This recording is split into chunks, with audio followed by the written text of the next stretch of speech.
Hello everyone, once again welcome back to our channel. I hope आप सभी बहुत अच्छे होंगे। और आज हम स्टार्ट करने वाले हैं एक new topic, that is the forms of market. Forms of market रहता है रेलिवेंट, आपके यूजीसी नेट के लिए भी रेलिवेंट रहता है और ये आपका +1 का टॉपिक भी है, chapter number 12 forms of market. तो आइए एक बार हम इसको अंडरस्टैंड करने की कोशिश करते हैं कि हमारे मार्केट में डिफरेंट काइंड्स ऑफ मार्केट होते हैं और उनका क्या रोल रहता है हमारी इकॉनमी में। तो उस चीज़ को आज हम अंडरस्टैंड करेंगे। सबसे पहले देखिए, हम अंडरस्टैंड करते हैं टर्म मार्केट को, राइट। अगर आप टर्म मार्केट को अंडरस्टैंड करें तो यहाँ पर क्या होता है कि अगर मैं एक इंडिविजुअल से अगर हम बात करते हैं, इंडिविजुअल से अगर हम पूछते हैं कि मार्केट क्या है, तो वो एक सिंपल सा रिप्लाई देता है कि अगर आप किसी बच्चे से पूछेंगे कि मार्केट क्या है, तो वो क्या कहेगा कि जहाँ से हम कोई चीज़ परचेज या सेल करते हैं, मतलब एक ऐसा प्लेस, एक पर्टिकुलर प्लेस को रेफर कर सकता है कि जहाँ पर कुछ खरीदा या बेचा जाता है। मतलब आप बाइंग एंड सेलिंग का फंक्शन करते हैं, राइट। बाइंग एंड सेलिंग का फंक्शन कर रहे हैं, कैसे इसी चीज को हम मार्केट कह सकते हैं।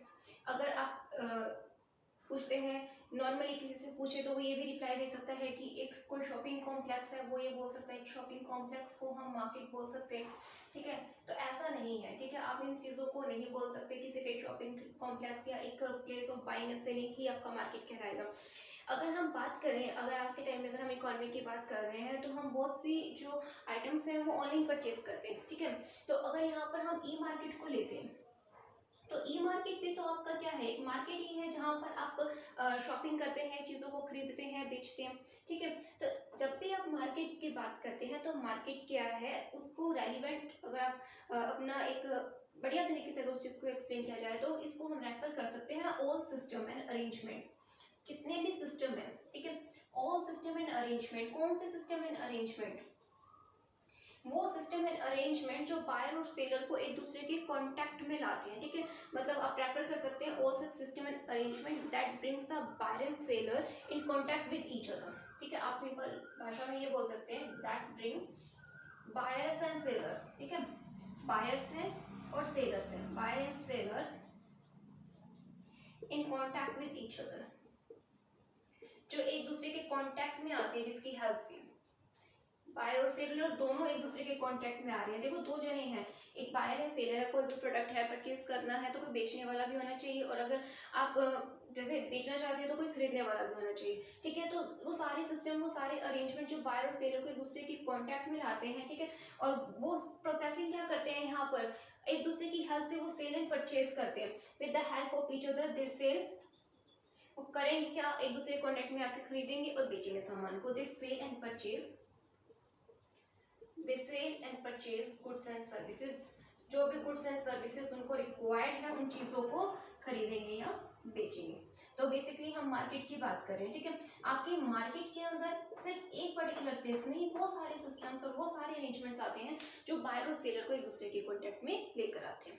तो ये है आपका मार्केट का मीनिंग होता है, ठीक है। तो आपको ये चीज ध्यान रखनी है, एमसीक्यू में आपसे पूछा जा सकता है कि क्या सिर्फ वो प्लेस, नहीं, ये आपका ऑप्शन गलत हो जाएगा। क्या सिर्फ शॉपिंग कॉम्प्लेक्स है, पर्टिकुलर प्लेस या एक पर्टिकुलर शॉप को आप नहीं बोल सकते, ठीक है, एक जगह को नहीं बोल सकते। आप सभी सिस्टम और सभी अरेंजमेंट्स को डिफाइन करते हैं as a market. I hope यहाँ तक आपको मार्केट का जो मीनिंग है क्लियर होगा। अब हम अंडरस्टैंड करते हैं फॉर्म्स ऑफ मार्केट को। फॉर्म्स ऑफ मार्केट में सबसे पहले हमने एक टाइप है जो उसको अंडरस्टैंड करना है, that is the perfect competition. नाम से हम समझेंगे कि ये परफेक्ट कंपटीशन इसे क्यों कहा जाता है, ठीक है। तो देखिए, सबसे पहले अगर हम परफेक्ट कंपटीशन को समझते हैं कि एक ऐसा मार्केट है जिसको आप उसके फीचर्स की हेल्प से समझ पाएंगे बेहतरीन तरीके से। मतलब अगर हम इसका फीचर देखते हैं, तो इसका सबसे पहला फीचर यहाँ पर आता है large number of seller, large number of sellers. ये कहा जाता है कि एक ऐसी मार्केट जिसके अंदर किसी प्रोडक्ट को बेचने के लिए बहुत ज़्यादा सेलर्स हैं। बहुत ज़्यादा सेलर्स का मतलब होता है कि यहाँ पर एक प्रोडक्ट को बेचने के लिए जो आप प्रोडक्ट चाहते हैं, उस प्रोडक्ट के इतने ज़्यादा मार्केट में सेलर्स हैं कि अगर एक सेलर अगर वहाँ से चला भी जाएगा तो पूरी मार्केट पर कोई इफेक्ट नहीं पड़ेगा। अगर एक सेलर मार्केट से चला जाता है, ठीक है, मान लो या तो दो चांसेस है, या तो न्यू सेलर कोई आ जाएगा, ठीक है, मार्केट में कोई न्यू सेलर आ सकता है, या फिर जो ओल्ड वाला है वो एग्जिट कर सकता है, ठीक है, ओल्ड वाला एग्जिट कर गया। तो मतलब मार्केट में इतने ज्यादा ऑलरेडी सेलर है कि एक नया सेलर आने से भी हमें कोई फर्क नहीं पड़ेगा प्राइस के ऊपर। और एक अगर ऑलरेडी कोई एग्जिस्ट करता है, अगर वो यहाँ यहाँ से निकल जाएगा तो भी मार्केट में उस प्रोडक्ट की सप्लाई के ऊपर कोई इफेक्ट नहीं पड़ेगा। ये चीज आपको ध्यान रखनी है कि यहाँ पर ना तो गुड्स एंड सर्विसेज पर इफेक्ट पड़ेगा, ठीक है, गुड्स है और जो सर्विसेज जो प्रोवाइड करते हैं सेलर, ना तो उसके ऊपर कोई इफेक्ट पड़ेगा, ना ही इनके प्राइस के ऊपर कोई इफेक्ट पड़ेगा, राइट। तो यहाँ पर आपको ये चीज ध्यान रखनी है, जो यहाँ पर फर्म होती है, ठीक है, फर्म क्या होती है, प्राइस टेकर होती है, प्राइस टेकर होती है, फर्म प्राइस टेकर होती है। और जो आपकी इंडस्ट्री होती है, ठीक है, इंडस्ट्री जो होती है वो प्राइस मेकर होती है, प्राइस मेकर होती है। ये चीज आपको ध्यान रखनी है। और यूजीसी नेट में ये सवाल बहुत बार पूछा जाता है कि परफेक्ट कॉम्पिटिशन में जो फर्म होती है वो प्राइस टेकर होती है या प्राइस मेकर होती है, मतलब वो प्राइस को जो प्राइस इंडस्ट्री के द्वारा दिया जाता है उसे अपनाती है या फिर प्राइस मेकर प्राइस बनाती है। तो आपको ये चीज हमेशा याद रखनी है, फर्म और इंडस्ट्री के रिगार्डिंग प्राइस टेकर होती है और इंडस्ट्री प्राइस मेकर होती है। तो आपको ये चीज याद रखनी है कि परफेक्ट कंपटीशन एक ऐसी मार्केट है जिसके अंदर जो प्रोडक्ट आपको चाहिए उस प्रोडक्ट के इतने ज्यादा सेलर्स हैं, किसी एक सेलर के आ जाने से कोई इफेक्ट नहीं होगा, ना ही एक सेलर के जाने से आपके ऊपर, आपकी सप्लाई के ऊपर कोई इफेक्ट पड़ने वाला है, राइट। तो आपको ये चीज ध्यान रखनी है। इसके बाद नेक्स्ट हमारा आता है इसके अंदर large number of the buyer. अगर सेकंड अगर हम इसका कैरेक्टरिस्टिक देखते हैं तो वो होता है large number of buyer, large number of buyer.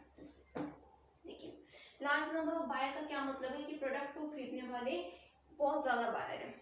ऐसा नहीं है कि आप अगर नहीं खरीदेंगे तो मार्केट में जो है प्रोडक्ट की डिमांड एकदम से गिर जाएगी। आप एक कस्टमर की लेने या ना लेने के ऊपर डिपेंड नहीं करता, मतलब एक कस्टमर जो है वो अफेक्ट नहीं कर सकता, कोई भी एक बायर इफेक्ट नहीं डाल सकता।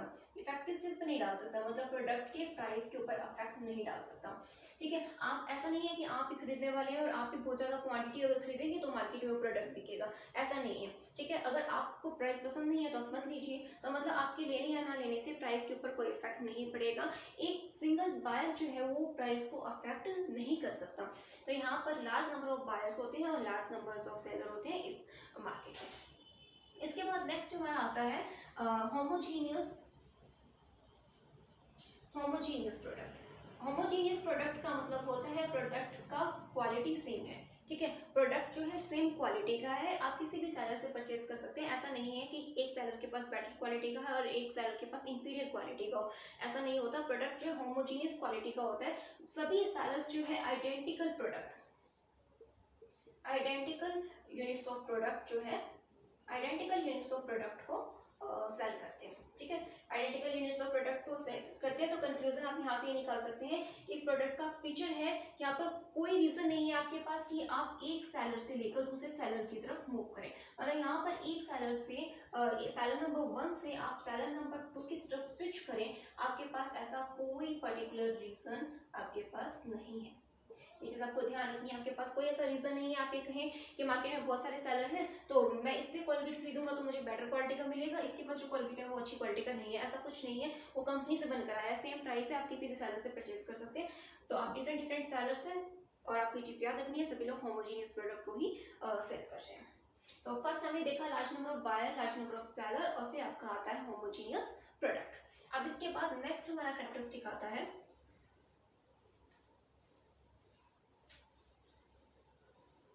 Perfect knowledge. नेक्स्ट आपका कैरेक्टरिस्टिक आता है परफेक्ट नॉलेज का।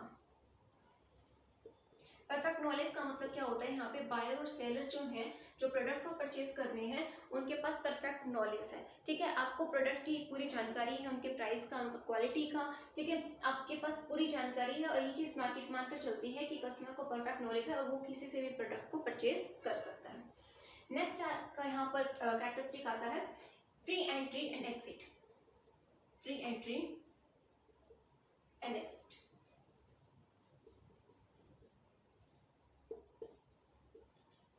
फर्म्स जो है फ्री एंट्री एंड एग्जिट होते हैं, मतलब कभी भी जो सेलर होते हैं, जो प्रोडक्ट को बेचने वाले हैं, वो कभी भी मार्केट के अंदर एंटर कर सकते हैं। मान लीजिए कि ये मार्केट है, ठीक है, तो इस मार्केट के अंदर सेलर कभी भी एंटर कर सकते हैं और जब भी अगर उनको लगता है कि यहाँ पर प्रोडक्ट बनाकर बेचना हमारे लिए बेनिफिशियल नहीं है या प्रोडक्ट की डिमांड बहुत ज़्यादा गिर गई है, तो वो यहाँ से कभी भी एग्जिट कर सकते हैं। तो यहाँ पर उनकी एंट्री के ऊपर और एग्जिट के ऊपर कोई रोक टोक नहीं है।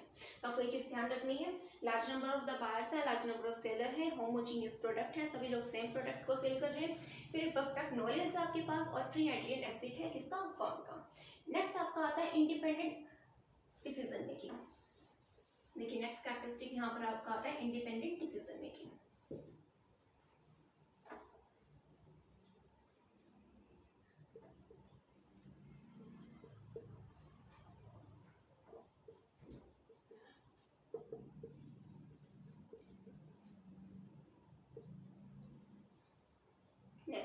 नेक्स्ट आपका आता है, जब आप इंडिपेंडेंट डिसीजन मेकिंग की बात करते हैं तो इसका मतलब होता है कि बायर और सेलर के बीच में कोई एग्रीमेंट नहीं है, ठीक है। अगर बायर परचेज करना चाहता है तो वो परचेज कर सकता है, उसका इंडिपेंडेंट डिसीजन है, और अगर सेलर सेल करना चाहता है तो उसका इंडिपेंडेंट डिसीजन है। तो मेन पॉइंट इसके अंदर आपका क्या होता है, no agreement between the sellers regarding the production quantity price, ठीक है।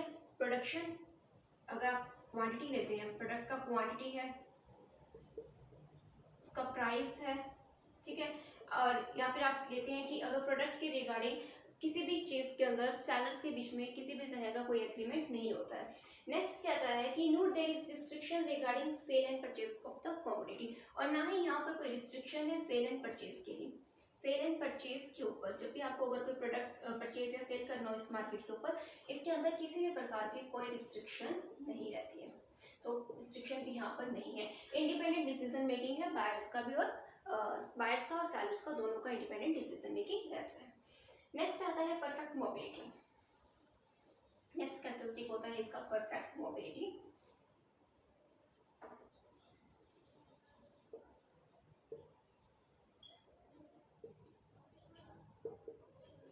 देखिए, परफेक्ट मोबिलिटी का क्या मतलब होता है कि आप फैक्टर्स ऑफ प्रोडक्शन को, जो भी हमारे फैक्टर्स ऑफ प्रोडक्शन होते हैं, ठीक है, बहुत से फैक्टर्स ऑफ प्रोडक्शन यूज किए जाते हैं, तो आपकी जो भी फैक्टर ऑफ प्रोडक्शन होते हैं आप उनको स्विच कर सकते हैं, ठीक है, from one use to another use. अगर आप अपनी विद इन द फॉर्म अगर उन फैक्टर्स ऑफ प्रोडक्शन को स्विच करना चाहते हैं तो आप उनको स्विच भी कर सकते हैं। परफेक्ट मोबिलिटी होती है फैक्टर्स ऑफ प्रोडक्शन का, तो ये चीज भी आप यहाँ पर ध्यान रख सकते हैं, ठीक है। तो ये इंपॉर्टेंट आपको याद रखना है।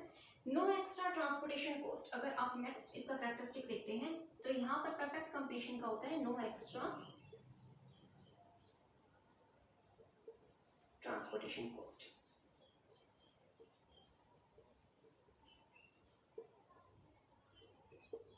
और यहाँ पर हमारा लास्ट कैरेक्टरिस्टिक परफेक्ट कंपटीशन का रहता है कि परफेक्ट कंपटीशन में किसी भी प्रकार की कोई ट्रांसपोर्टेशन कॉस्ट नहीं रहती है, ठीक है, एक्स्ट्रा नहीं है। अगर कोई ट्रांसपोर्टेशन कॉस्ट है तो हम एज्यूम करके चलते हैं कि सभी के लिए सेम है, ठीक है। तो आपको ये चीज़ यहाँ पर याद रखनी है। परफेक्ट कॉम्पिटिशन के कुछ फीचर्स होते हैं, तो आइए एक बार हम इनको रिवाइज भी कर लेते हैं कि हमने कौन कौन से परफेक्ट कॉम्पिटिशन के फीचर्स एक बार अंडरस्टैंड किए।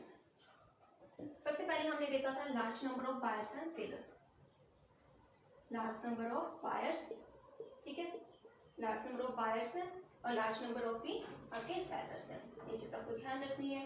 और एक कर क्या रही है, सेल कर रहे हैं, कौन सा सेलर सेल करता है होमोजीनियस, होमोजीनियस प्रोडक्ट, मतलब आइडेंटिकल प्रोडक्ट है, ठीक है। नेक्स्ट इसके अंदर आता है आपको परफेक्ट नॉलेज है, प्रोडक्ट का परफेक्ट नॉलेज है और प्रोडक्ट की परफेक्ट मोबिलिटी है, ठीक है, परफेक्ट मोबिलिटी है। फिर इसके बाद हमने एक स्टडी किया था फ्री एंट्री एंड एग्जिट है, ठीक है, फर्म कभी भी एंट्री कर सकती है और एग्जिट कर सकती है, फ्री एंट्री एंड एग्जिट है। और फिर हमने देखा no transportation cost, transportation cost किसी भी तरह का कोई ट्रांसपोर्टेशन कॉस्ट नहीं है। आई होप यहाँ से आपको क्लियर होगा कि परफेक्ट कंपटीशन मार्केट क्या होती है, राइट। तो अभी आप इतना कीजिए, बाकी का हम करते हैं नेक्स्ट क्लास में।